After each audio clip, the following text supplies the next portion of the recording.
je vous partage une petite exhortation afin de vous aider à comprendre c'est quoi avoir réellement la foi.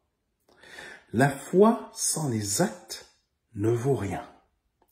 Cela veut dire que la foi seule, amen, que la foi seule ne sauve pas. Car dire que j'ai la foi n'est pas une preuve que nous aimons Dieu par son Fils Jésus-Christ. C'est par nos actes qui sont la mise en pratique de sa parole, j'insiste bien, par la mise en pratique de sa parole et non par autre chose. Amen.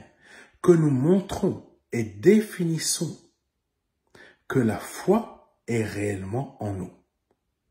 Exemple, Jacques chapitre 2, versets 19 à 21. Tu crois qu'il y a un seul Dieu? C'est bien. Mais les démons aussi le croient, et ils tremblent. Insensé, veux-tu avoir la preuve que la foi, sans les actes, ne sert à rien? Abraham, notre ancêtre, n'a-t-il pas été déclaré juste à cause de ses actes, lorsqu'il a offert son fils Isaac sur l'autel? Continuons avec Jacques chapitre 2, verset 24.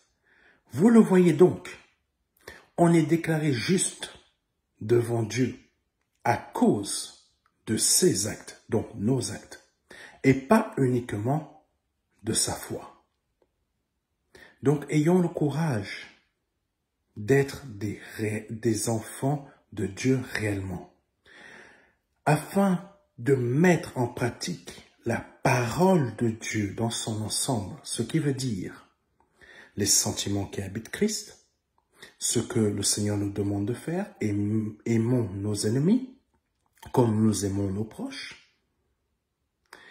Ayons le courage aussi de dire publiquement que nous aimons Jésus-Christ et ayons aussi le courage d'évangéliser. Tout cela, ce sont les actes, des actes d'un enfant de Dieu. Je vous ai juste dit 2-3 choses. Mais lisez la parole de Dieu, les 4 évangiles, pour mieux comprendre ce qu'un enfant de Dieu réellement et qu'est-ce que c'est que réellement des actes en tant qu'enfant de Dieu. Que Dieu vous bénisse et vous fortifie. Passez une très bonne journée. C'était le pasteur Serge.